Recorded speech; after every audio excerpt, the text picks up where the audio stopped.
diremos o critério do sorteio ao final. Serão perguntas, irmãos. Então, acompanhe aí a live até o final, prestem bem atenção, porque de repente pode ser algum tema aí abordado. E também anunciaremos o nosso canal YouTube de leitura de livros para crianças. Muito bem, Reverendo Ageu, vamos conversar com o senhor. Reuniões online de concílios e vencimento de mandatos. Pode, não pode, qual é o melhor caminho? Nós vamos começar com a oração pelo reverendo Ageu. Pai Santo, Deus bendito, nós te agradecemos por este dia que o Senhor nos deu. Agradecemos pelo trabalho, pela tua providência que nos envolve, que cuida de nós, das nossas famílias, das nossas igrejas. Te louvamos por isso, Pai, te louvamos porque o Senhor é o nosso refúgio, o Senhor é a nossa rocha, e nós estamos firmados no Senhor, Pai. Te agradecemos pela Igreja Presbiteriana do Brasil, esta igreja tão frutífera em solo brasileiro. Te agradecemos porque o Senhor levanta presbíteros, regentes, docentes para pastorear o teu povo. Pedimos que nos dê a graça, Pai, de, nesta reunião, nós sermos, ó Pai, iluminados pelo teu Santo Espírito, a fim de sermos instrumentos no esclarecimento, na orientação de irmãos queridos que estão labutando e pastoreando o teu rebanho. Abençoa-nos, portanto, dá-nos, ó Pai, sabedoria, dá-nos discernimento, para que em tudo nós glorifiquemos o teu nome, Pai. Abençoa as nossas igrejas, abençoa o teu povo, é o que nós pedimos agradecidos, em nome de Jesus. Amém. Amém. Amém. Muito bem. Reuniões online de concílio, reverendo. Sim, vamos lá. A minha posição é bastante conservadora nesse assunto. Eu entendo que, como nós não temos nada ainda prescrito, né, como nós não temos ainda uma base escrita sobre o assunto, então eu fico sempre na posição mais conservadora de nós termos reuniões de concílios no modo online, mas sempre há de referendo de uma reunião presencial.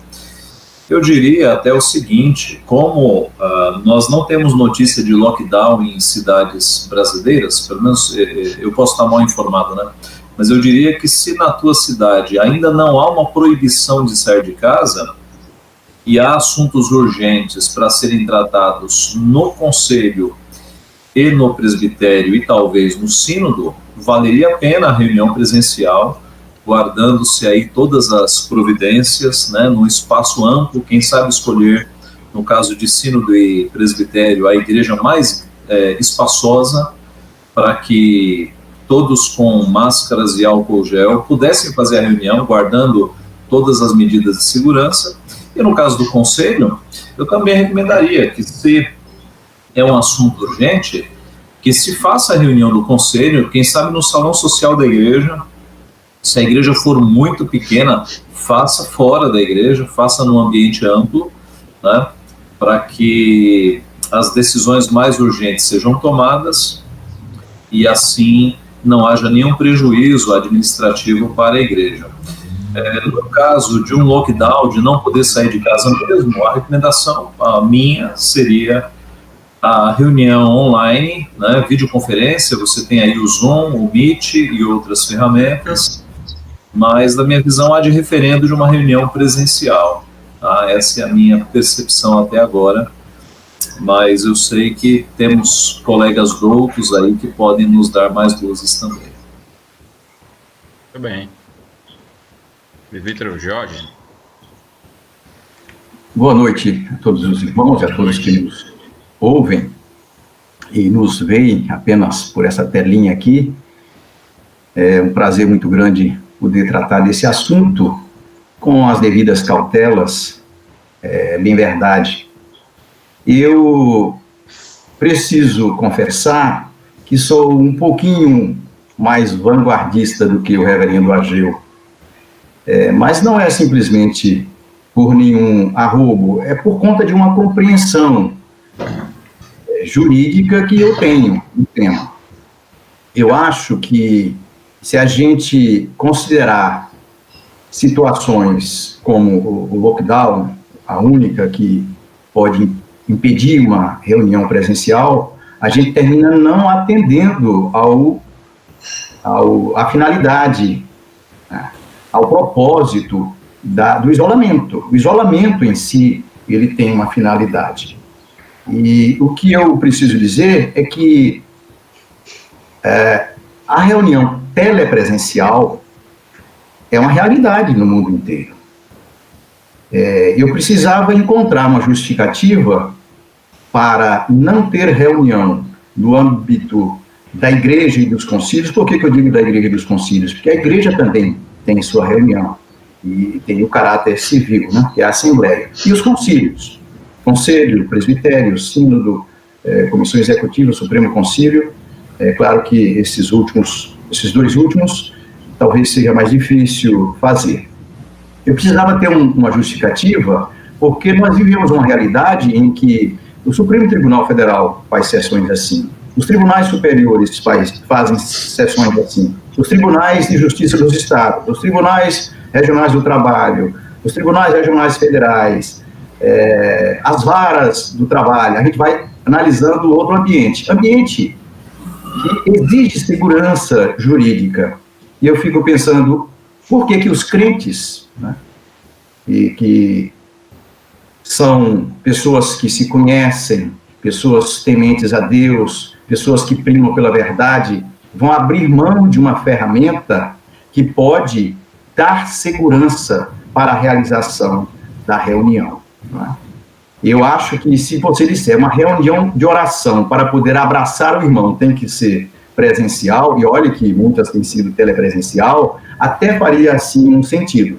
Mas evitar reuniões de concílios telepresenciais, com todas as garantias que a gente encontra, me parece um pouco exagerado.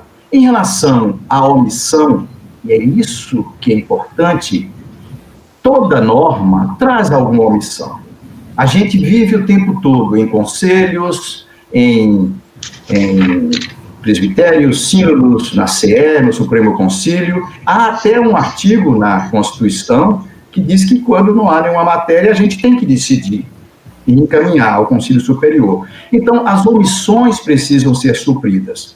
Em relação a este assunto em particular, eu estive consultando tanto a Constituição da Igreja Presbiteriana do Brasil, quanto o novo modelo de estatuto de igreja. Isso nos preocupa mais, porque quando falamos de igreja, a gente expande para presbitério, sínodo, etc. Outros concílios, né? Então, esses normativos são muito econômicos em relação a isso. Por exemplo, em relação à Constituição da Assembleia, a Constituição, no artigo 9º, fala que ela se constitui de determinados membros. Em relação à reunião da Assembleia, eu estou indo além, né? O modelo de estatuto de igreja fala apenas que existe presença. Então, e nem fala em lugar. Então, se o ambiente telepresencial registra presença, permite o diálogo tranquilo, permite as decisões, permite identificar e gravar quem participou, o que poderia não acontecer até numa reunião presencial, que alguém pode se ausentar por um instante e não ter nem registro no ata. Aqui não, pode ficar tudo registrado. Aqui pode ter horário de início e término, tudo gravado. As faces das pessoas que estão aqui. Então, o ambiente telepresencial, eu acho que vem suprir uma necessidade, e eu quero ousar mais, não apenas para a urgência do momento, para a premência do momento, para a preservação da vida e da saúde, que é um mandamento da lei de Deus, é uma salvaguarda confessional e é também um princípio fundamental da Constituição do Brasil. Então, se tem esta finalidade, eu acho que há muito mais a dizer, caminhando para responder sim, do que para dizer não, e eu peço respeitosamente desculpas a quem pensa de forma contrária, mas é assim que eu penso. Reverendo Lucas. Concordo com as colocações que acabaram de ser feitas pelo Dr. George. Realmente, o artigo 71 na Constituição, e combinado com o artigo 76, o artigo 71 diz que casos novos, matéria que o Conselho esteja dividido, matéria que exija solução preliminar ou seja de interesse geral, no parágrafo único do artigo 71. Então, diz que submete ao Conselho Superior. Mas nós estamos numa situação que até o Conselho Superior, que é o presbitério, em caso de conselhos, né, precisa também se reunir, e a Comissão Executiva tem se reunido telepresencialmente. Desta forma, ainda que eu respeite a posição do Reverendo, mas a situação é premente, porque aconteceu um caso numa das igrejas do meu presbitério aqui, a primeira igreja presbiteriana em Araruama, em que o pastor estava dentro do templo, mantendo as devidas distâncias, mais 6 ou 7 pessoas, mais ele, né, o grupo todo, e as luzes estavam acesas, carros parados na frente, e um vizinho denunciou. E a polícia veio e mandou parar com tudo, e disse que eles estavam desrespeitando o decreto municipal. O pastor, inclusive, é advogado também, e aí ele atendeu e foi gravar no outro local. Né? E eu fico imaginando que se, de repente, usa o templo e ilumina o templo, e para carro em frente, e vem, e encontra o conselho reunido, vai ser a mesma coisa, né? Diante dessa experiência que nós tivemos aqui. Então, a reunião telepresencial, ela é perfeitamente cabível, né? Porque é uma situação nova, e desde que se tome todos os cuidados para que, na reunião presencial, logo após esse período de pandemia, sejam todos os itens registrados, porque eu fiz uma reunião telepresencial com o meu conselho, e aí registramos tudo, temos lá uma ata, né, mas vamos transferir todos esses itens aprovados para a ata presencial, né, para a ata presencial. Vamos guardar o documento da telepresencial, né, mas vamos registrar tudo na ata como ad referendo da reunião que nós fizemos telepresencial. E, aliás, até esta semana ainda devo convocar outra reunião telepresencial com o meu conselho por necessidades mais urgentes para tratar. Então, eu não vejo nenhum problema e concordo com a posição do reverendo do presbítero George, né? E entendo que cada situação pode ser que o reverendo Ageu, ou talvez outros pastores por esse Brasil imenso, tenham condições de fazer uma reunião presencial, mesmo nesse quadro que nós estamos vivendo aí. Até porque tem cidades, nós temos muitas cidades, que não há nenhum caso de registro do coronavírus, né? Então, diante desse quadro, é possível que a reunião presencial seja feita sem nenhum problema, né? Respeitando aí todos os princípios já elencados, ok? Ok. Tem uma pergunta do internauta aqui a respeito, que é a seguinte: como ficaria então os cartórios com relação às atas? E eu acredito que dá para linkar com a próxima nossa aqui dentro do tema, que é o que regula o funcionamento das reuniões. É o Estatuto Interno e a CIPB. Então, uma reunião online, para ser válida, precisa alterar o Estatuto, como no caso aí os cartórios veriam a validade dessas reuniões. Bom, eu respondo? O presbítero Jorge. Bom, posso responder. Para dar essa resposta, a gente precisa explicar algumas coisas. De fato, que o que regula o funcionamento da Assembleia para fins de comunicação com o Estado é o Estatuto. O Estatuto é o meio pelo qual a Igreja dialoga com o Estado. Então, para a igreja tem a liberdade de liberdade religiosa para criar, para estruturar, para funcionar, né? E isso está garantido pelo Código Civil, e 44 trata disso, e pela Constituição da República. Inclusive a proteção que deve o Estado dar aos ambientes de culto e tudo. Então, há uma regulação e o que o Estado vai querer é o estatuto. O que eu posso dizer é que o estatuto, a não ser que ele trate de outra forma, porque numa situação de pandemia, quem era que esperava a pandemia deste ano? Ninguém no Brasil esperava a pandemia.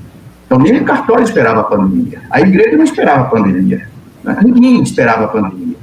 É algo que é tratado juridicamente como ou o caso fortuito, hoje o Código Civil não faz diferença, e que traz um grande desafio. Um desafio também de aplicação da norma. Então, eu sei que os cartórios são muito legalistas, eles são muito restritivos, sobretudo com igrejas. Parece-me que é uma coisa muito particular com as igrejas. Mas o sistema normativo não é só regra, não é só leis. O sistema normativo tem postulados, tem princípios que precisam ser levados em conta. Acho que o Estado não pode cobrar da igreja e de nenhuma outra organização aquilo que nem ele pode oferecer. O que é que o Estado ofereceria para que uma igreja pudesse realizar uma assembleia de outra forma, se ele mesmo, o Estado, e aqui eu estou falando, pode ser o município, o próprio Estado, né? Não é o caso do Brasil, mas se o próprio Estado ou o poder público está impedindo. Olha, os nossos estatutos, e nós somos de uma igreja que é federativa, adota esse modelo federativo, diz que é 1/3 para a Assembleia. Então, uma igreja com 210 membros não poderia funcionar em primeira convocação, teria que esperar 7 dias, porque teria que ter mais de 50 pessoas num lugar como Salvador, em que o limite é de 50 pessoas.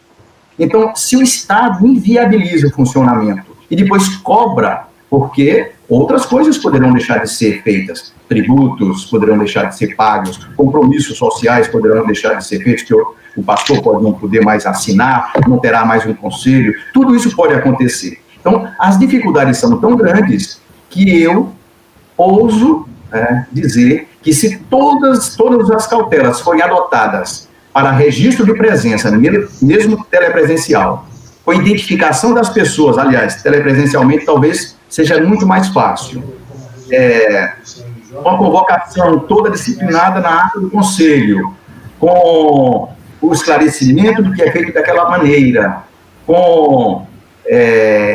pode-se adotar, inclusive, se for eleição, pode adotar até sobrecarta, que, aliás, já existe na Igreja Presbiteriana do Brasil para a comissão executiva.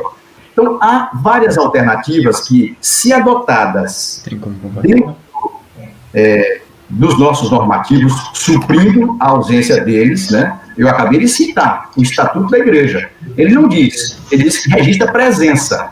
Então, pode o cartório agora dizer que a presença é só física e não através de um ambiente virtual, que é uma telepresença?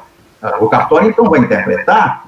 Então, se temos que interpretar, vamos interpretar fazendo aquilo que a Lei de Introdução à Norma de Direito Brasileiro diz, para atingir uma finalidade lícita, nobre, que atenda à necessidade. E aí, se o cartório disser não, eu recomendo que este pleito de registro desta ata, tomada em uma assembleia telepresencial, quero deixar muito claro, é diferente daquela virtual, seja submetido à corregedoria, e aí sim a corregedoria dará uma resposta. O que eu quero dizer, prezados internautas e prezados irmãos, é que em tempos de pandemia, a lei tem que nos dar uma resposta. O direito, mais do que a lei, tem que dar uma resposta. As normas têm que dialogar. A norma eclesiástica com a norma civil. com o direito administrativo, com o direito constitucional. Então, essas normas têm que dialogar. Além disso, a gente tem que fazer uma interpretação que dê à própria norma a sua máxima efetividade e não reduzir a norma que ela prejudique a razão de ser do funcionamento civil da igreja. E, por último, nós temos que ter atitude. Se nós ficarmos de braços cruzados, não haverá eleição, ou vamos ter que descumprir outra lei, porque é uma norma, ato administrativo proibindo a reunião. Então, eu quero dizer que, em caso de absoluta impossibilidade de reunião presencial, aconselharia fazer uma reunião telepresencial com todas as cautelas preliminares e contemporâneas à reunião e também sucessivas à reunião da Assembleia, e caso o cartório diga que não pode aceitar, que submeta o caso à corregedoria, e certamente a corregedoria fará uma análise jurídica mais zelosa, mais cuidadosa.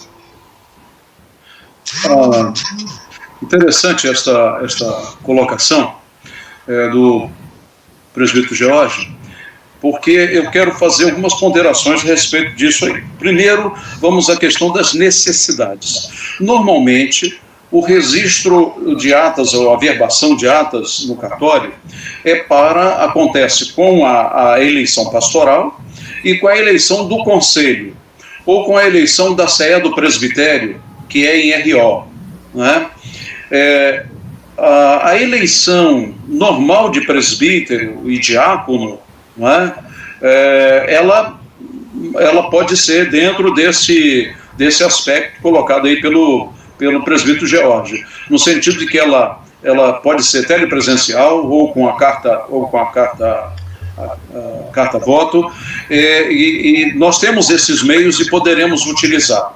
Eu acho que a questão toda é que quando um determinado conselho tem uma dificuldade, um determinado colega tem uma dificuldade nesse aspecto, ele deve consultar quem conhece da matéria e especializado, especialmente aí no caso tem que ser algum advogado ou alguém que conheça não só o aspecto do direito, do nosso direito, né, do direito eclesiástico, mas também do direito civil. E curiosamente eu estive conversando com o tabelião aqui do segundo ofício da minha cidade. Ele disse o seguinte: olha, não tenho nada, eu não posso aceitar aqui o registro de uma ata de uma assembleia telepresencial, mas o que nós podemos fazer? E aí vai ser o caminho. Nós vamos provocar a Corregedoria do Estado do Rio de Janeiro para que ela se posicione e nos dê como vamos fazer isso, porque não há norma, não há previsão na norma do registro de atas dessa forma, né?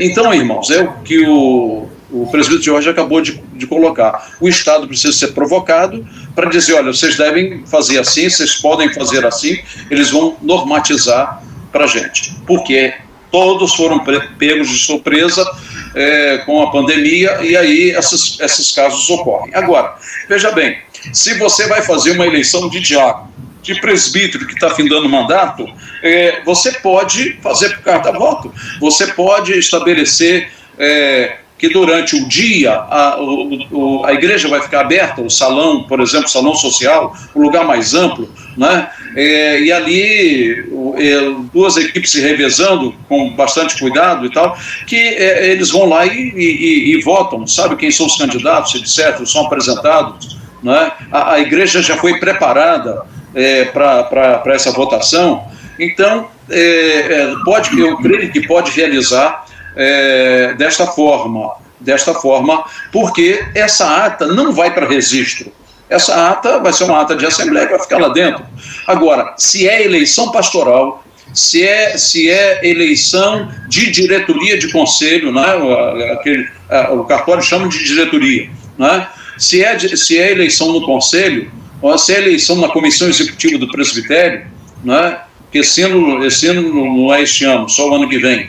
Então, o que nós temos a partir disso aí? Nós temos as atas de eleições de diretoria e eleição pastoral, elas precisam de ser registradas. A eleição de oficiais, normalmente, não precisam ser, não há essa exigência delas serem averbadas ou registradas em cartório, tá certo? Não há essa necessidade. De maneira que pode-se caminhar pelas opções aí elencadas pelo presbítero Geórgio. Irmãos, me permitam então participar também, e eu sempre vou optar pelas soluções mais conservadoras, né? Porque os irmãos são doutos no direito e eu não tenho formação em direito, né? Então as minhas opções não podem ser muito ousadas por falta de entendimento do direito. Eu tenho a experiência dos concílios, né? Então eu pretendo dar opções mais conservadoras para aqueles presbíteros que estão nos ouvindo. No caso de assembleia, eu acho que uma possibilidade, né, sem ir para um caminho que possa ser negado pelo cartório, e aí vai ter que entrar na corregedoria, etc., uma possibilidade seria o conselho fazer a primeira convocação, no edital de convocação já constar os artigos que falam sobre segunda convocação, né? Então, isso pode ficar claro no edital, não havendo quórum, conforme o artigo tal, haverá, já fica convocado para 7 dias depois, e convoca-se presencialmente, tomando todos os cuidados, mas sabendo que não haverá quórum na primeira convocação. Indo para a segunda convocação, nós sabemos que a Assembleia Geral Extraordinária ela pode ocorrer com qualquer número, não é? E aí faz-se a Assembleia em segunda convocação, com qualquer número, e a Igreja pode se organizar para que essa Assembleia, que pode durar o dia inteiro, então, eu teria até uma sugestão de que o Conselho organizasse por ordem alfabética, das 9 às 10, irmãos da Igreja que o nome comece com a letra A e B, das 10 às 11, C e D. E aí você faria uma assembleia o dia inteiro, né, em segunda convocação, porque aí você não precisa estabelecer o quórum, para que a assembleia fosse presencial, e aí minimizaríamos algum tipo de problema junto ao cartório. É uma solução mais conservadora que eu acho que os nossos colegas podem tentar fazer. Eu quero fazer a colocação, Sim. Eu quero fazer uma colocação o seguinte, aí na questão da eleição pastoral, seguindo esta solução dada aí pelo reverendo Ageu, porque nós temos também, se o conselho quer a permanência do pastor, que está findando o mandato, e se ele está bem com a igreja também não se opõe que ele continue. Claro que nunca ninguém terá 100%, mas vamos dizer que ele tem boa aceitação. Tem a opção de encaminhar o pedido para o presbitério, para ele ficar um ano efetivado pelo presbitério, e até o ano que vem se faça nova eleição, ou que se faça a eleição mais para frente, quando a pandemia passar. Enfim, essas opções existem na nossa Constituição, elas podem ser usadas, como bem esclareceu o reverendo Ageu, da forma mais segura e também mais conservadora.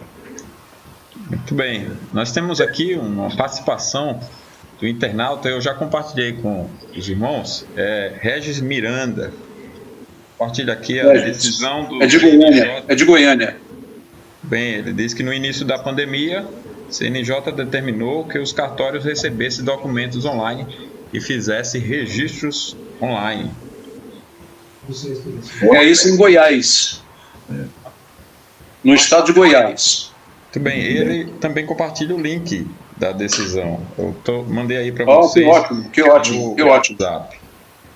Nós temos também aqui um artigo 6º, durante a emergência em saúde pública de importância nacional, SPIN, contemplada no caput, todos os oficiais de registros e tabeliões deverão recepcionar os títulos nato digitais e digitalizados com padrões técnicos que forem encaminhados eletronicamente para a unidade do Serviço de Notas e Registro ao seu cargo e processá-los para os fins legais. Como eu estou no time do pastor Ageu, que não entendo a técnica, eu acredito que a contribuição aí ajude no entendimento, né? Muito bom, muito bom. Talvez um caso mais difícil, reverendo Lisandro, e eu acho que o senhor deve ter aí na pauta, né? É a questão das disciplinas, né? Dos processos disciplinares. Vamos ter na segunda rodada. Vamos então adiantar. Não sei se há tempo, há 2 minutos, para eu tratar desse assunto que foi mencionado pelos colegas aí, pelos irmãos. Uhum. Da participação dos internautas? Não, também, mas um abraço para a Regis, né? Regis trabalhou conosco na comissão de elaboração do Estatuto. Receba o nosso abraço afetuoso, ele sempre muito dedicado e competente e traz uma contribuição muito grande que vem ao encontro, né, do meu anseio. Eu fiquei muito feliz em ter notícia, depois eu quero esse documento. Eu queria dizer uma coisa a respeito da fala do reverendo Ageu, também respeitosamente. De fato, é uma saída bem criativa, mas eu quero dizer uma coisa, irmãos. Nós não podemos negar a nós mesmos. Quando a gente diz que a gente vai exigir um quórum menor só para instalar a Assembleia, é como se estivesse negando a si mesmo. Porque as pessoas podem dizer, não, nós queremos estar presentes. Então, outra coisa, a gente precisa perder o medo de provocar o direito para que ele nos dê respostas. Porque o direito é como um cedro no Líbano. Ele precisa ser arrojado para nos dar respostas e ficar mais forte e ampliar. O direito não cresce se a gente ficar acanhado sem provocar. Então, eu vou dizer, para instalar a Assembleia, não, vamos fazer apenas com qualquer número. Mas os irmãos podem não querer qualquer número. E aí nós vamos limitar? Não podemos limitar. Se há uma saída mais apropriada. A outra coisa, nós não podemos exigir que nós mesmos tenhamos que pedir a designação de um pastor se ele e se o conselho, se a igreja querem a eleição. Então, eu volto a dizer, e aqui eu não falo em nome da Igreja Presbiteriana do Brasil, em meu nome, embora sirva a essa igreja com muita alegria, da qual sou membro, e tenho inclusive encargos, mas eu falo em meu nome. Eu acho que nós precisamos perder o medo de nós mesmos. No momento que o conselho... eu tenho medo da comissão executiva que ela não vai aprovar, mas você vai ver que a comissão executiva já está reunindo telepresencialmente. A comissão executiva do presbitério diz, eu tenho medo do sínodo, porque ele pode não aprovar a ata. Sim, mas a comissão executiva do sínodo já está reunida telepresencialmente. Então nós estamos com medo de nós mesmos. A gente com tanto medo não provoca o Estado. O Estado dizendo, por que está com medo de mim? Então a sensação que eu tenho é essa. Nós precisamos buscar um pouco mais e suprir as lacunas da norma com a criatividade responsável, ou seja, trilhar um outro caminho sem sair da legalidade. Muito bom. O que nós temos a seguir é o que fazer então com os mandatos de oficiais que estão vencendo, tá? Dentro aí, eu acho que já foi contemplada nesse período do impedimento da Assembleia. Assembleia. Não, mas eu acho que há um aspecto ainda, viu? Porque, veja, é bom nós nos lembrarmos, quanto a mandatos, né? Eu não estou dizendo que essa é a solução, mas apenas para dar todos os panoramas aí para os nossos colegas. O artigo 76 fala, o quórum do conselho será constituído do pastor e 1/3 dos presbíteros, não podendo o número destes ser inferior a 2, e aí vem os parágrafos. O conselho poderá, em caso de urgência, funcionar com um pastor e um presbítero, quando não tiver mais de 3, ad referendo da próxima reunião regular. Então, imagine que numa situação que não dê mesmo para fazer a Assembleia e venceu o mandato dos presbíteros, esse parágrafo, ele permite que o conselho funcione com um pastor e um presbítero. Agora, vamos supor, e isso nós conhecemos casos, né, de que todos os mandatos estejam vencendo ao mesmo tempo. O parágrafo 2º diz: o pastor exercerá as funções plenas de conselho em caso de falecimento, de mudança de domicílio, renúncia coletiva ou recusa de comparecimento dos presbíteros. Em qualquer desses casos, levará o fato imediatamente ao conhecimento da comissão executiva do presbitério. É certo que esse parágrafo não prevê pandemia, né? Não. Mas eu creio que um caminho seria comunicar à comissão executiva do presbitério a situação, para que, por analogia, a comissão executiva do presbitério aceitasse essas funções plenas do pastor até que se resolva a questão da pandemia e possa se retornar a uma assembleia para a eleição dos presbíteros, né? Eu estou indo de novo aqui na questão mais conservadora, para mostrar que há esses parágrafos que nos dão aí alguma possibilidade para que o conselho não pare. É muito boa a lembrança que o reverendo Ageu fez, de fato. Para uma emergência, aliás, os termos da norma, se a gente for interpretá-la, o parágrafo 2º diz que encaminha imediatamente, então a norma tem traço da urgência, da imediatidade e da excepcionalidade.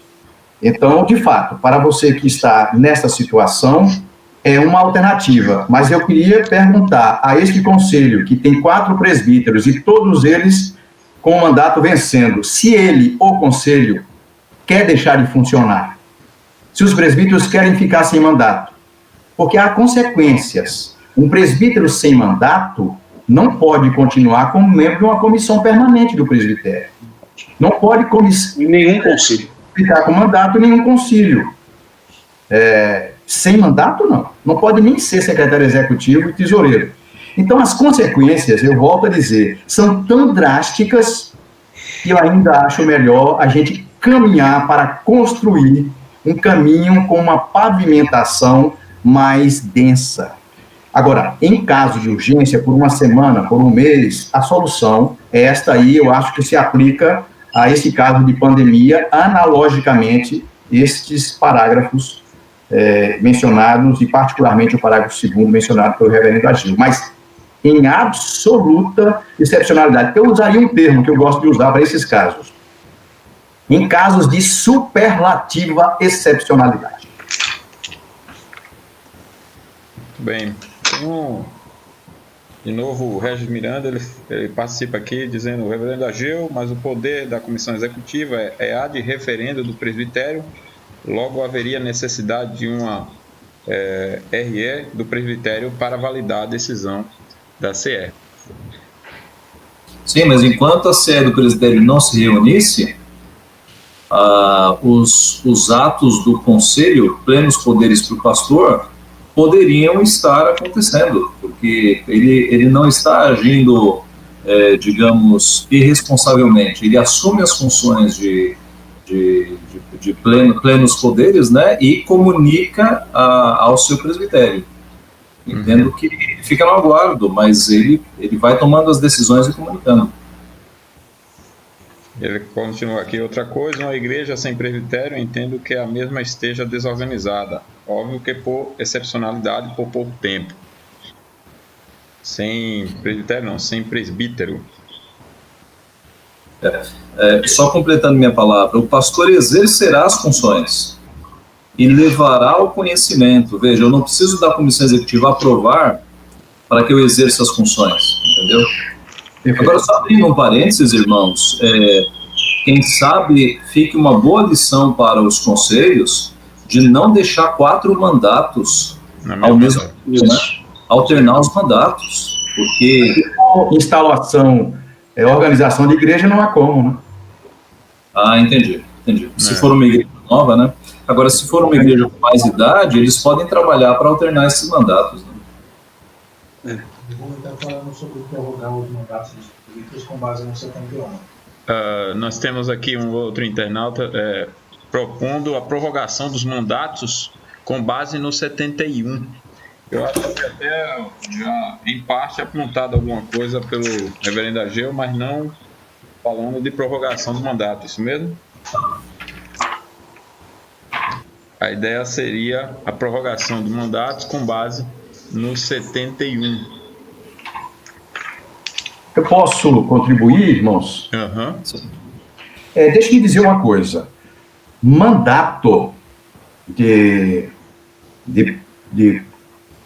presbítero e de pastor, vamos falar desses dois, porque tem também o diácono, mas como o diácono não exerce a atividade civil, então não haverá consequência. Eu apenas quero lembrar que, apesar da ata de eleição dos presbíteros não ir para registro, a ata da Assembleia, os cartórios normalmente exigem que haja transcrição. Aliás, é uma normativa da IPB que seja transcrita na ata do Conselho, e a ata do Conselho vai ao cartório. Ou seja, no final das contas, o cartório tomará conhecimento. Mas em relação a este assunto que foi mencionado agora, da prorrogação de mandatos, eu quero dizer aos irmãos, sempre que eu sou consultado, a minha resposta é não. Por quê? Aí está um ato que é híbrido. Ele é civil e eclesiástico.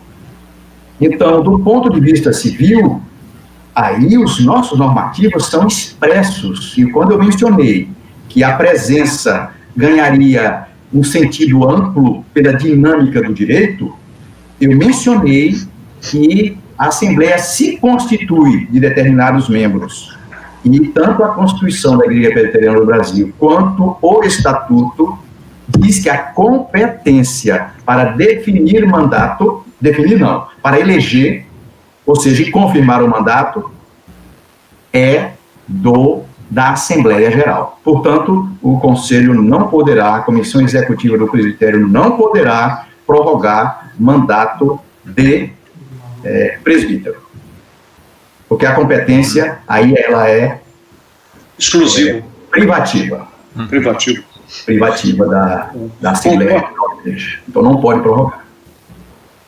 Eu concordo exatamente com essa posição, porque não há previsão. E como a Assembleia detém esse poder privativo, né, prorrogar não há previsão e não há como essa prorrogação existir. Né? Uhum. Mesmo que aparentemente o artigo 71 da Constituição abra essa possibilidade, mas aqui, para esse caso, não, porque nós temos que ver, temos que aliar o artigo da Assembleia, especialmente no Estatuto, né, porque o Estatuto é que dialoga externamente, a CI dialoga internamente, mas o Estatuto é que dialoga externamente. Então, do ponto de vista legal, não cabe a prorrogação do mandato, não cabe. Muito bem. Eu acho, mas eu quero pedir desculpas para divergir apenas parcialmente. Eu acho que o artigo 71, ele expressamente veda, porque ele diz que só cabe essa providência quando o assunto a respeito do qual não houver lei ou interpretação firmada. O Estatuto é lei. É lei. Que regula o funcionamento da Assembleia. Então, já existe lei. Não pode aplicar o artigo 71 da Constituição. Correto. Corretíssimo. Presbítero, permita-me então, o internauta faz uma observação com o parágrafo único, letra A, que diz: são considerados assuntos dessa natureza casos novos. E ele entende que casos novos seria a situação. Eu sou vanguardista, não chego a tanto. A situação é nova, mas a regulação é antiga. Então, eu volto a dizer, vamos aplicar a regulação antiga. O que é pior? Fazer uma assembleia com todas as cautelas, de forma telepresencial, assegurando o direito dos membros votarem, assegurando toda a transparência, legalidade, segurança, eficiência, ou simplesmente, numa canetada, prorrogar o mandato do presbítero, o que é pior. Então, a finalidade da lei se perde quando a gente adota uma interpretação que simplesmente ignora o texto. A lei tem que ser vista pelo sistema normativo como algo que ganha vida e não que morra. Seria então, o caso dos prefeitos. Usar um critério desse, eu quero dizer que respeito muito as opiniões mas a gente precisa agir com um pouco de cautela, de segurança, mesmo ousando. Uhum. Seria o caso dos prefeitos agora, né? Não poderia Mas, prorrogar os... Até aí, se isso for acontecer, eles vão se reunir telepresencialmente e decidir se prorroga ou não. Não vai acontecer uma prorrogação sem um ato. Tá, ok. Nós estamos falando aqui deste ato. Como é que a gente estabelece? Tá. Deixa eu só fazer uma pausa aqui. São 20h50. Nós temos 2 rodadas, mas não vai dar tempo, senão esticaria muito. Vamos fazer a próxima e estica um pouquinho das 21. Então, já que a gente começou alguns minutos, né, tomou alguns minutos do nosso tempo, no início, na abertura, tudo bem? Vamos lá. Bem, tudo bem, tranquilo. Então tá, segunda rodada, aí eu corto a terceira. Segunda rodada, questões do conselho. Aí chega a questão já antecipada pelo reverendo Ageu. E na ordem eu me perdi, é o presbítero Jorge agora, né? Pode haver sessão disciplinar online? Interessante, né? Tempos pandêmicos nos trazem muitos desafios. Já é difícil responder algumas perguntas sobre disciplina sem nenhuma pandemia, imagine em tempos de pandemia, né? Então, as perguntas que surgem são difíceis. Mas eu quero ser coerente com o meu pensamento.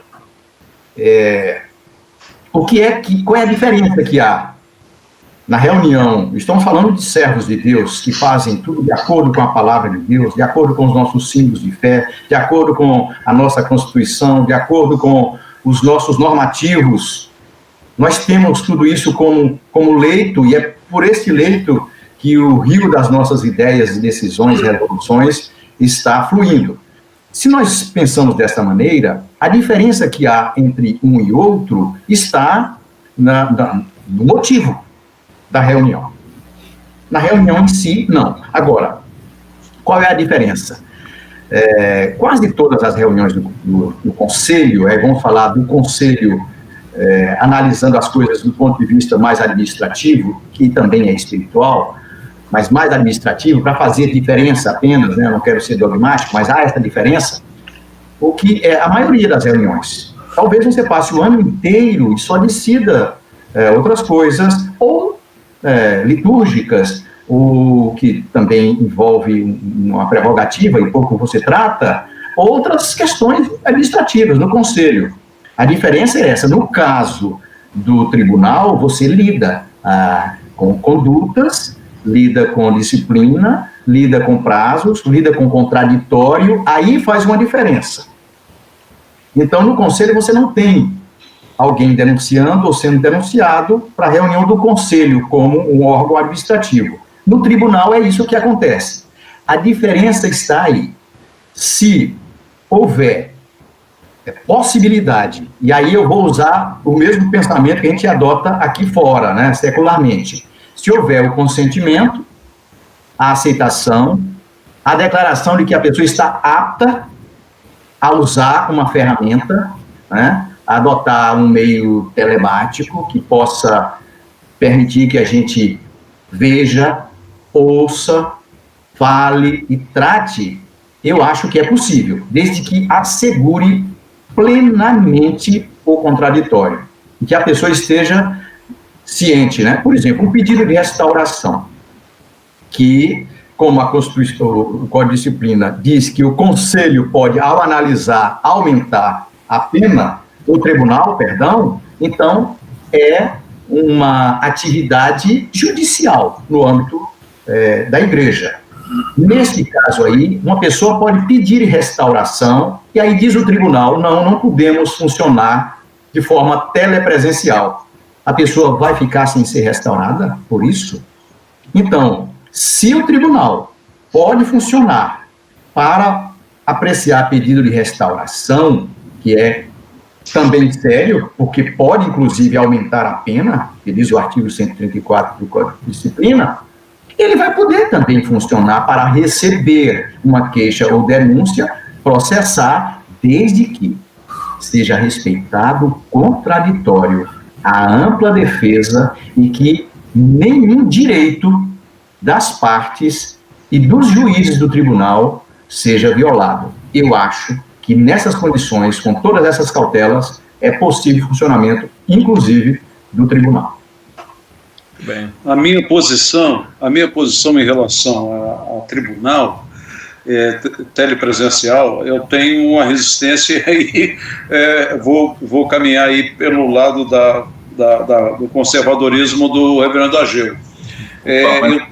Eu tenho uma certa preocupação pela natureza dos nossos processos eclesiásticos de salvaguardar as pessoas, os problemas que envolvem, né, pelo telepresencial, de repente pode ter uma pessoa externa a um participante do conselho que venha tomar conhecimento daquilo. Então eu tenho uma certa resistência em pensar na questão de um tribunal telepresencial. Mas nas ponderações feitas pelo presbítero, há de se considerar realmente se as pessoas têm aquelas condições para acompanhar, né, as condições técnicas para acompanhar. Isso é uma coisa realmente que tem que ser considerado logo, né? Mas eu tenho uma certa preocupação, embora a reunião administrativa do Conselho eu seja amplamente favorável, mas no que tange a reunião como tribunal, eu já tenho uma certa resistência em fazê-lo telepresencialmente, né? E tem um detalhe, quando for a questão de... Aí cada caso é um caso, na minha cabeça funciona assim, se for um caso de restauração, eu acho que se a pessoa está sendo acompanhada pelo pastor, se ele já deu demonstração antes do Covid, antes de se instalar a pandemia, ele vinha dando testemunho de perfeita humildade, reconhecimento do seu erro, e estava presente nos cultos, nas igrejas, né? Se ele já estava ali, né, dando todas as provas, né, do seu arrependimento, eu não vejo, nesse caso de restauração, de que pode se fazer telepresencialmente, porque é uma situação muito mais cômoda e muito mais, como é que eu diria, muito mais simples, né, do que você começar efetivamente um processo que demanda a apresentação da defesa, né, ouvir testemunha, etc, etc. Então eu creio que no que tange ao processo disciplinar eclesiástico, essa é a minha posição em relação a essa questão aí. Bem. No caso de tribunal, né, o nosso temor é sempre a questão de que alguém possa tentar invalidar todo o processo, né, entrar com algum tipo de recurso.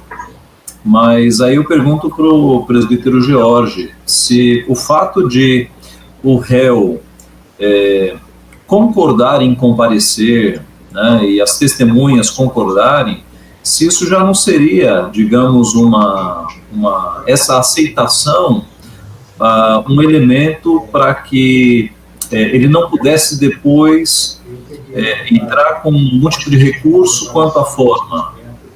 Muito bem.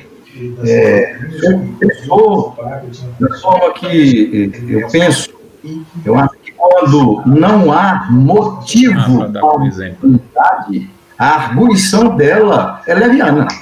Cito não? Imagina, você diz que vai instaurar o tribunal, pergunta se consente, se está em condições de participar das reuniões, que podem ser reservadas, esse meio que nós estamos usando, aqui não, é uma live, todo mundo está assistindo, mas ele pode ser um meio reservado, porque nos tribunais adotam, inclusive, processos com segredo de justiça. Então, é possível, o seu pensamento caminha com o meu pensamento, mas eu quero dizer algo ao reverendo Lucas, compreendendo a sua preocupação, como eu falei, se pode para a restauração, também pode para o processo. Por quê?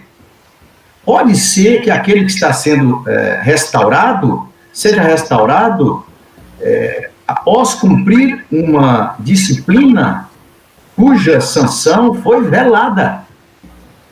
Então, correria o risco também de alguém saber através do meio.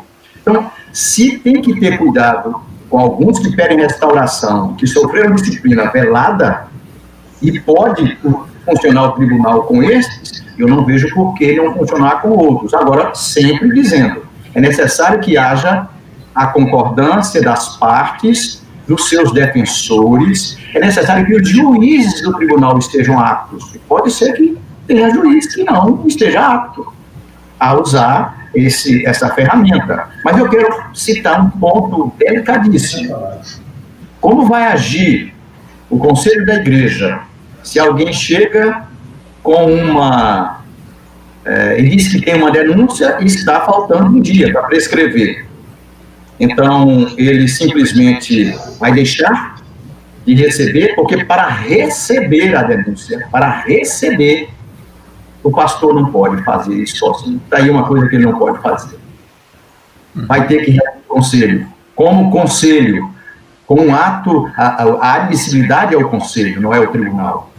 Então, o conselho vai ter que se reunir telepresencialmente. Então, se fosse arguir uma nulidade, ela seria ad início, desde o momento em que o conselho se reunisse para receber e evitar a prescrição. Imagine todo o caminho que a gente tenta percorrer para evitar o inevitável, nos arma uma arapuca.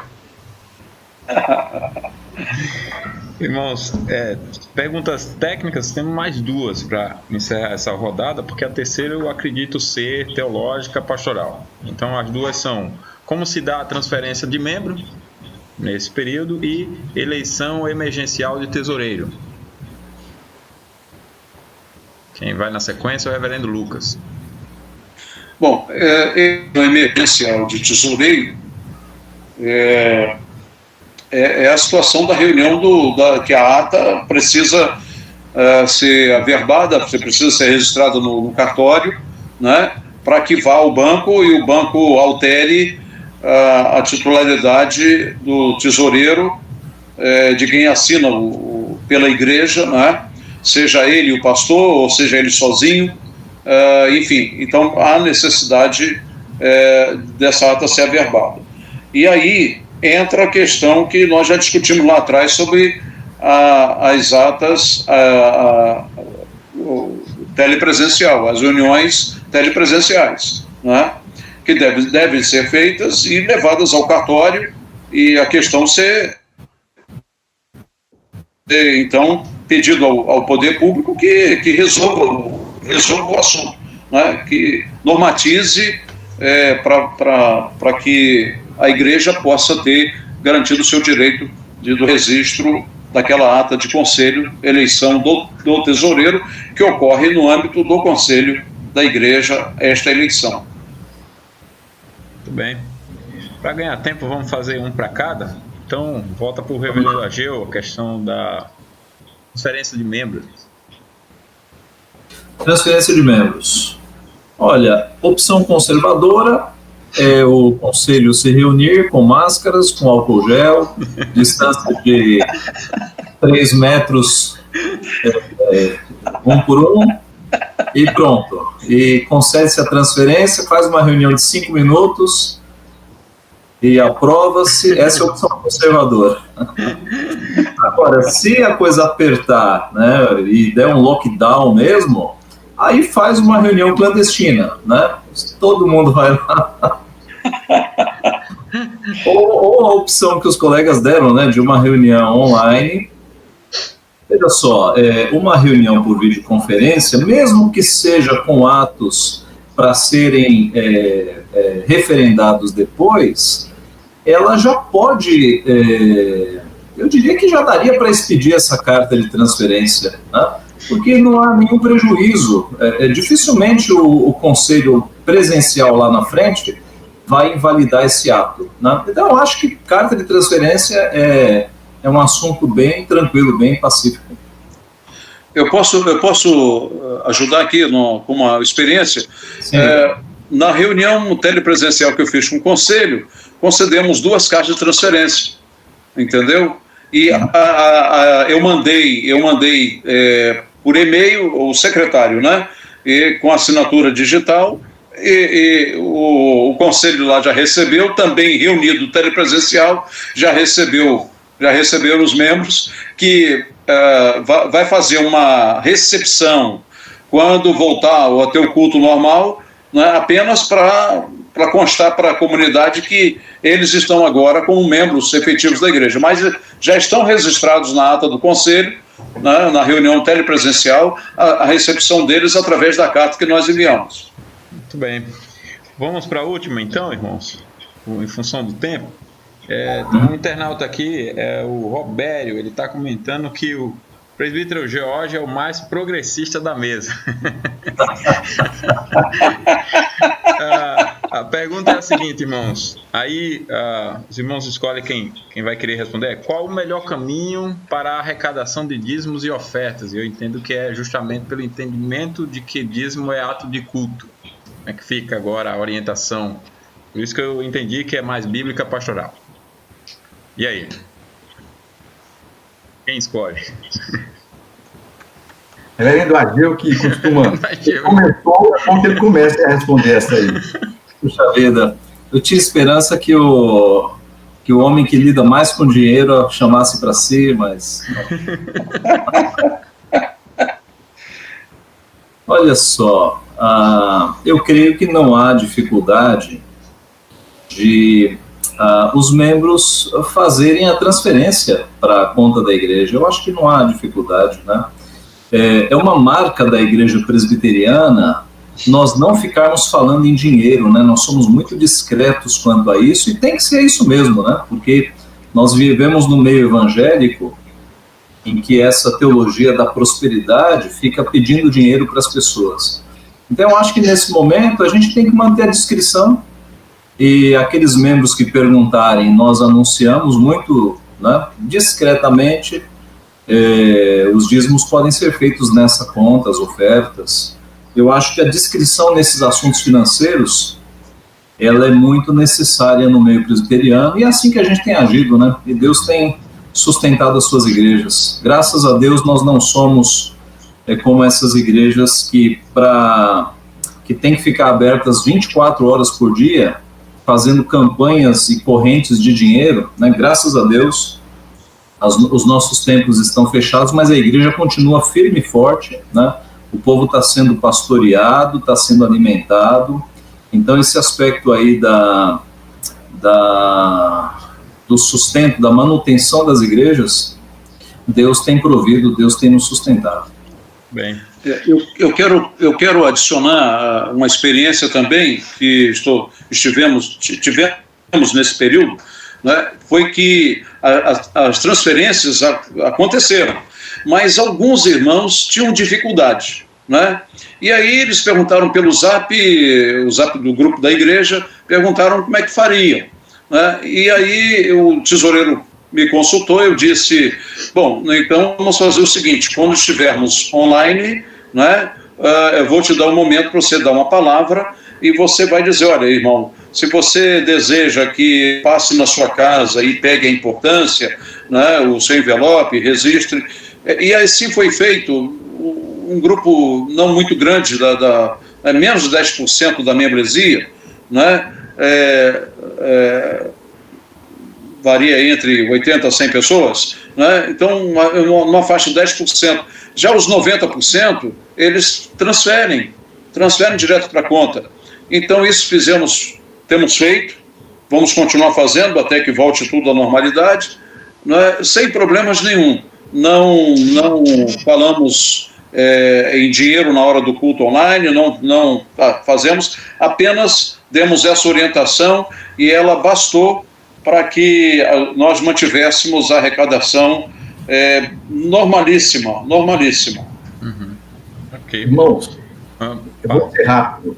Eu fico imaginando, a pessoa na roça chega para o pastor, para o conselho, e diz, irmãos, eu não pude vender nada este mês, mas eu tenho umas ovelhas tem uns sacos de feijão lá, e eu quero dar o dízimo. A Bíblia diz que é bíblico. Não vai levar para a igreja, né?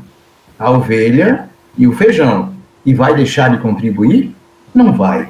E vai fazer, e Deus vai receber. Então a gente tem que ter essa compreensão. Aliás, eu quero dizer aos irmãos que a gente vive momentos difíceis. Eu acho que hoje em dia a transferência bancária, se você quer, até para ensinar os filhos e a igreja por disciplina, levar o seu recibozinho e depositar no gasofilácio e o tesoureiro a fazer toda a administração, eu acho apropriado, porque a gente sabe de igrejas que já estão sendo assaltadas justamente porque as pessoas levam o dinheiro para lá. Então, de todas as questões, essa é uma que não me preocupa. O que me preocupa é a pessoa, por não ir à igreja, não ter como entregar, e o reverendo Lucas apresentou uma alternativa muito interessante. É bom que o diácono, quando vai receber o dinheiro, aproveita, visita, ora, traz e presta contas. Muito bem. Nós temos já o horário avançado, vamos partir para o nosso encerramento, deixar a questão estatal e legislação religiosa para, quem sabe, uma próxima oportunidade. Aí já fica, né, o convite expresso aí em livre expressão. Até, Lisandro, bem interessante, né, porque já foi noticiado e confirmado que na cidade de Cortês, em Pernambuco, o prefeito decretou que a rádio não podia mais transmitir nem missa, nem nenhum culto evangélico, nem pregação, nem hino, né, e a diretoria da rádio entrou com ação, com uma liminar contra esse decreto. Tem algumas questões assim, né, já conhecidas e tem preocupado algumas igrejas, né? A igreja quer retornar, que era o que a gente trataria agora. A igreja quer retornar, ela retorna. Como é que fica essa relação com a lei, os decretos que vão além do seu campo de atuação, né? São temas interessantes que nós podemos abordar numa próxima. Tudo bem, então? Vamos deixar essa para a próxima e vamos para o nosso sorteio. Eu vou colocar aqui no chat para quem responder primeiro a pergunta. Nós temos perguntas aí enviadas pelos convidados e nós vamos fazer aqui. Antes tem um comentário, reverendo Ageu, do reverendo Robson Garcês. Ele diz: o reverendo Ageu está a cara do Diogo Mainardi, mais velho e calvo, o programa Manhattan Connection. Robson Garcês, o nosso abraço aí, viu, Robson? Reverendo Robson Boa Morte Garcês. Boa Morte. Por que lembrou do Boa Morte? Não, o sobrenome dele é Robson do Boa Morte Garcês. Isso mesmo. Do Boa Morte. Pastor, advogado, é uma mente brilhante. A primeira pergunta aí, quem responder primeiro, então eu vou olhar o tempo aqui, aí vai com qual livro agora, reverendo Lucas? Oi? Qual é o livro agora? Disciplina? Disciplina Eclesiástica. Muito bem, então qual é o quórum qualificado no plenário do presbitério para aprovação de candidato ao sagrado ministério, seja candidatura, licenciatura ou ordenação? Quem responder essa primeiro, tem que dizer o artigo? Se souber... Seria bom se souber, né? Muito bem, cadê aqui quem foi? Consegue acompanhar aí? Quem é que responde primeiro aí? Edgar Escanferia. Ele dá 2/3. Tá certo. 3/5 dos presentes, 2/3, certo? Certo. Então, Edgar, favor mandar seus dados para o WhatsApp. Anota aí. DDD 11 94756 8080. Nós vamos mandar para o teu endereço. DDD 11 94756 8080. Eu dei café com leite aqui porque o artigo não veio. Inciso. O Edgar é de onde? Edgar é de onde? Deixa eu ver aqui se ele... Salvador? Por enquanto ele não respondeu. Assim que ele respondeu, eu te passo. Vamos para a próxima pergunta, para adiantar aqui. Quais as diferenças básicas dos dois tipos de assembleias gerais da igreja, quanto ao quórum e quanto aos assuntos pertinentes a cada uma?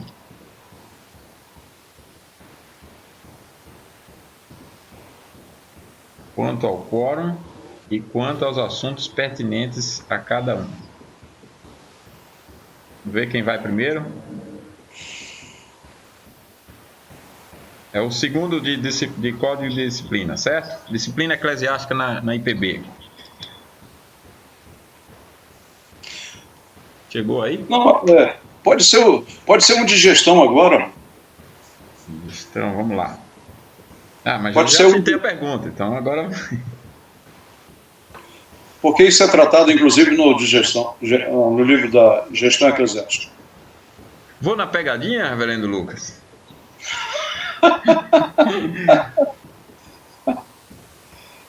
Aquela pegadinha me pegou mesmo, hein? Eu acho que era uma boa. Só para lembrar aos internautas que a resposta anterior está no artigo 24, parágrafo C, do novo modelo de estatuto de presbitério. Talvez alguém esteja procurando na Constituição, não vai achar. O presbítero Rubem ali, parabenizando, parabéns para nós que fomos agraciados pelos doutos palestrantes. Nenhuma resposta? Então vamos para uma próxima pergunta aí. Agora é bíblica, viu? Presta atenção. Nos registros, nos 4 evangelhos, quantos leprosos foram curados por Jesus? A verdade eu quero arriscar. Não, Rubem. Brincadeira.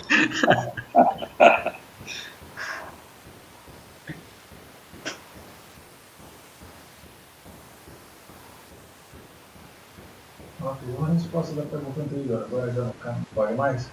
Reverendo Lucas, teve uma resposta da pergunta anterior, cabe? Voltar? Oi? Teve uma resposta da pergunta anterior, cabe voltar? Eu acho que se a resposta for correta... Tá, é o Tiago Souza. Ele não se apresenta aqui, é só o Tiago Souza. Quanto ao quórum, a AGE com terço, AGE com terço e AGO qualquer quórum. Correto. Muito bem, então Tiago Souza, por favor, nos passar aí o seu endereço, WhatsApp DDD 11 94756 8080. E quanto à pergunta, pegadinha... Agora foi um livro de gestão para o Tiago e agora disciplina eclesiástica para quem acertar a bíblica. A bíblica. Já saiu uma resposta aqui. A resposta é 10 leprosos. Errado. Olha só, olha, nos registros, nos 4 evangelhos, quantos leprosos foram curados por Jesus? Eu já apanhei nessa, viu? Quando eu soube, eu também disse 10 e já apanhei. Eu achava que era 10. Alguém achou aqui 12. Reverendo Fábio Pereira de Aguiar. Flávio, ok. Fábio, da igreja, da primeira igreja em Patrocínio. Ele tá acertando 10, só pulou. Rafael Bittencourt respondeu 11. Rafael Bittencourt foi o que acertou aí o de disciplina, reverendo? Porque o anterior foi gestão, né?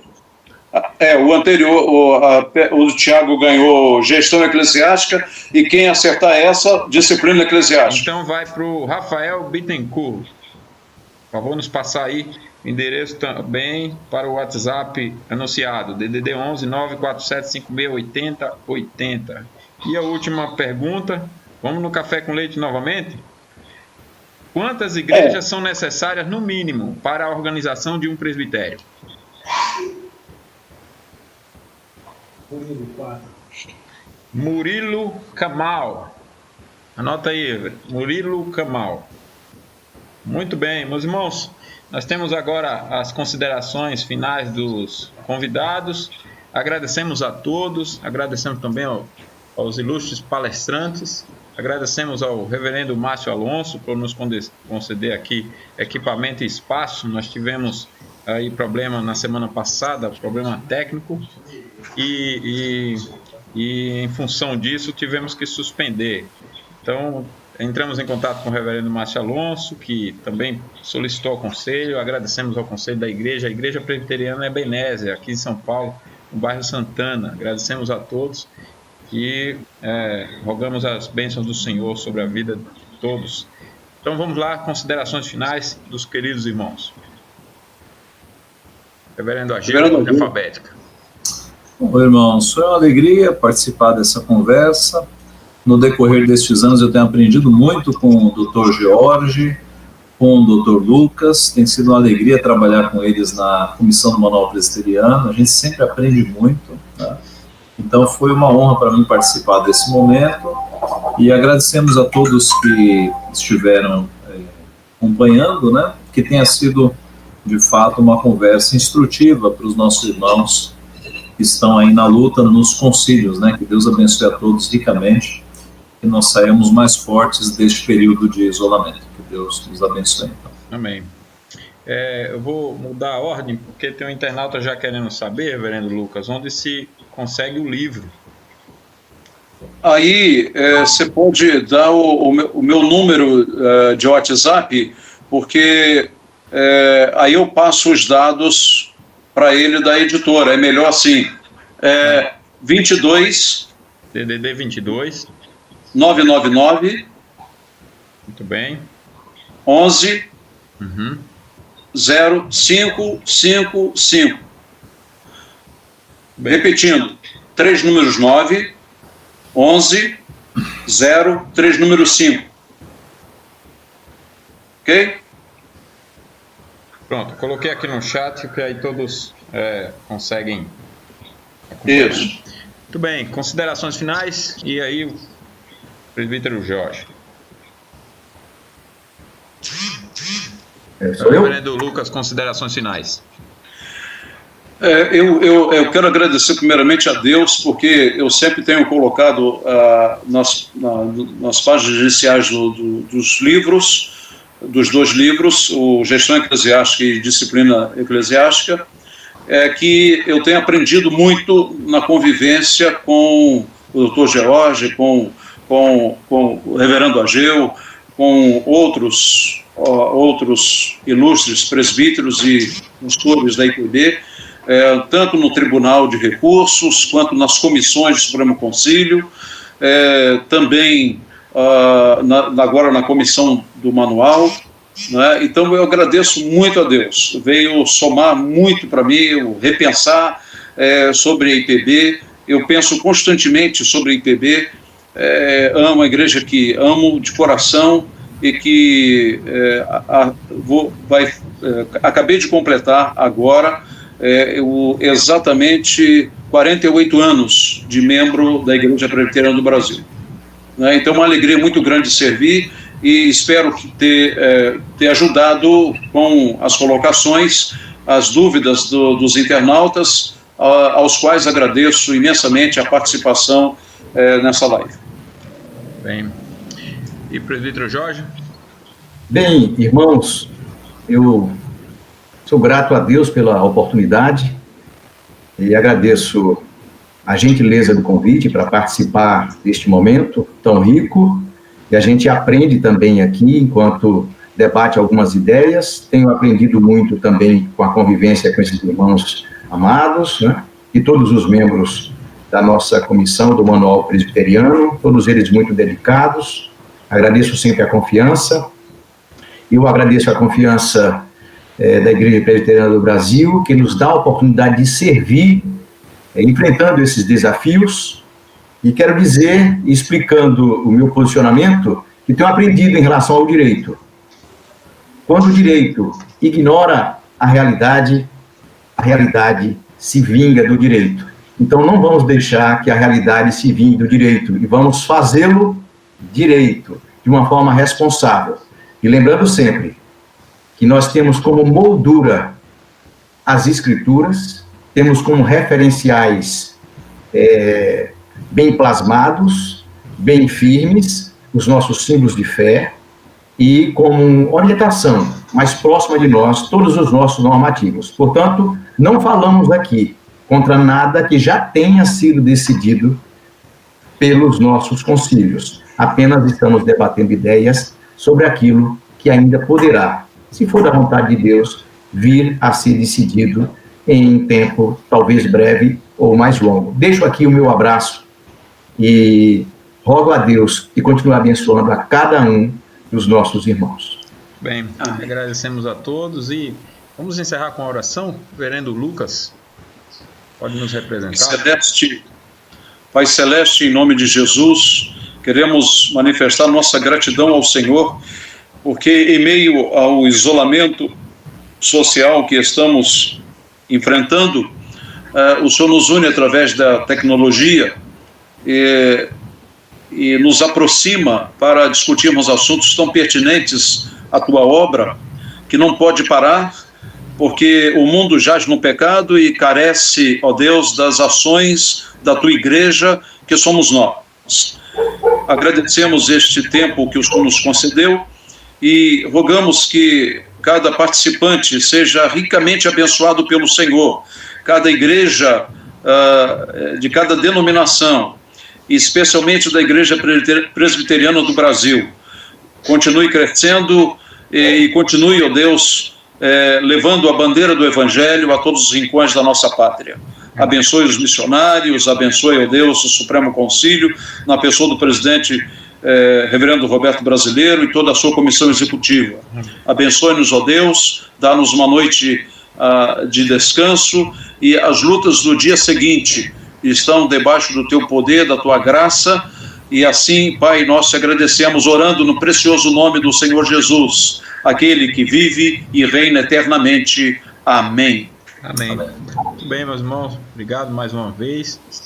Uma próxima live estaremos, assim que tiver agendado, estaremos anunciando. Boa noite a todos, ótimo descanso, Deus abençoe e fiquem com Deus. Encerramos aqui, deixa eu ver, isso mesmo. Encerrar.